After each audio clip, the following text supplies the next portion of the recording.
भी समझना चाहूँगा कि अगर कोई 20 से 25 साल का लड़का आज की हमारी बातचीत को देखता है अंत तक, तो क्या वो हेल्थ केयर इंडस्ट्री में अपना करोड़ों का कैरियर बना सकता है बिना डॉक्टर बने हुए? अगर हाँ, तो कैसे, वो ज़रा सा एक्सप्लेन करिएगा आप। बिल्कुल बना सकता है। एक तो हेल्थ केयर में अपॉर्चुनिटीज़ बहुत ज़्यादा हैं। ठीक है। लोग कम हैं।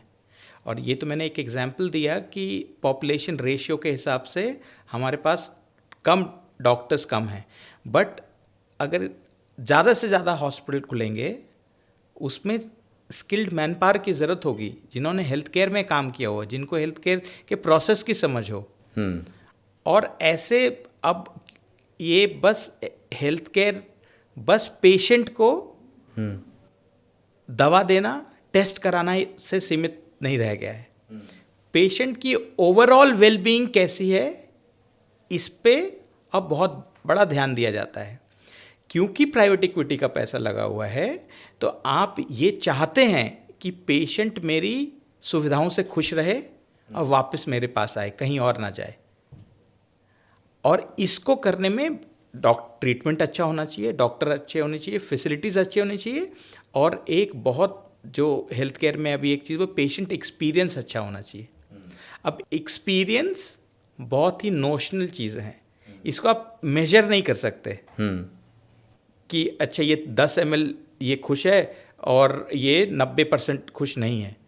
ये इसको करने के लिए अब बहुत सारे इंडस्ट्री है। ये तो मैं एक एग्जांपल फोक्ड आउट डिपार्टमेंट्स की बात कर रहा हूँ, जो एक हॉस्पिटल में नए आ गए हैं टू इंश्योर कि पेशेंट ओवरऑल अच्छा फील करे, वो मेरे पास वापस आए, दवा मेरे से ही ले, टेस्ट मेरे से ही कराए।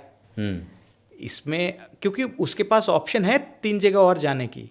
अब इन सब के लिए या तो आप लोग लगेंगे जो वो काम को करेंगे, वो टेक्नोलॉजी लगेगी जो वो काम करेंगे।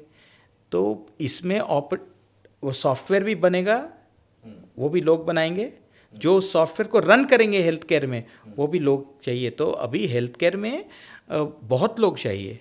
एआई आई तो कितना इम्पैक्ट डालेगी रोजगार के ऊपर? और दूसरी चीज़, जब आपने कहा कि एक सॉफ्टवेयर को भी रन करने वाला पीछे से आदमी चाहिए, तो वो उतना बड़ा मैन पावर तो नहीं चाहिए, क्योंकि एक सॉफ्टवेयर तो बहुत लोगों का काम कर लेता है। तो इस मेडिकल इंडस्ट्री में जो आप कर रहे हैं, उसको कैसे देखते हैं कि कितने लोगों की जॉब जाएगी या कितने लोगों की जॉब क्रिएट होने वाली है?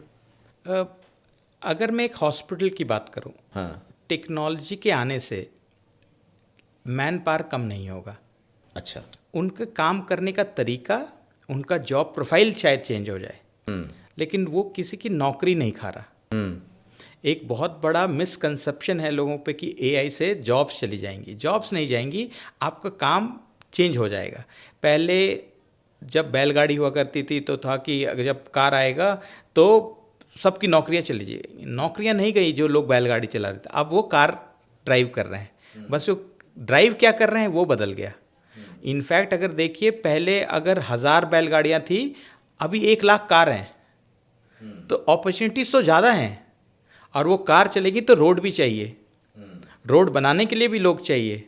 रोड बनाने के लिए रॉ मटेरियल चाहिए, रॉ मटेरियल फैक्ट्री से आएगा, उसके लिए भी लोग चाहिए। तो जब भी एक इंडस्ट्री आती है, जो अभी टेक्नोलॉजी इवोल्यूशन हो रहा है, जैसे पहले इंडस्ट्रियल रिवोल्यूशन हुआ, फिर मैकेनिकल रिवोल्यूशन हुआ, अभी जो रिवोल्यूशन है वो आईटी रिवोल्यूशन है। इसमें भी किसी की जॉब नहीं जाएगी, लेकिन काम करने का तरीका बदल जाएगा। अभी भी डॉक्टर्स ही सर्जरी कर रहे हैं, लेकिन वो रोबोटिक सर्जरी हो रही है। रोबोटिक सर्जरी क्या है, अगर मैं ये आपको समझाऊं, पहले मैं डॉक्टर्स खुद हाथ से सर्जरी करते थे, अब मशीन है, वो मशीन से सर्जरी करते हैं। नहीं, होता डॉक्टर ही साथ पीछे, होता डॉक्टर के हाथ से ही है। अब इससे फ़ायदा क्या है? फ़ायदा यह है कि अगर जब पहले कट डॉक्टर खुद अपने हाथ से लगाते थे, अब मशीन लगा देता है, तो प्रिसिजन ज़्यादा है, हीलिंग अच्छे से होती है। तो ये बिल्कुल बहुत बड़ा मिसकंसेप्शन है कि एआई आने से या आईओटी आने से या कोई भी नई टेक्नोलॉजी आने से किसी की नौकरी जा रही है। मुझे तो इनफैक्ट लगता है इससे नौकरी की अपॉर्चुनिटीज़ ज़्यादा होती हैं। बस देखने का नज़रिया चेंज होना चाहिए कि मैं अब ये काम नहीं, कुछ और काम कर रहा हूँ। मतलब स्पीड बढ़ जाएगी, हाथ मतलब वो उसकी जो ये समझे कि बैलगाड़ी से आदमी धीरे धीरे सफ़र करता था तो कार से बहुत तेज़ी से सफ़र करता है, लेकिन माध्यम दोनों का एक ही जैसा है, दोनों को चलाने वाले आदमी ही हैं, चाहे वो कार हो चाहे बैलगाड़ी हो।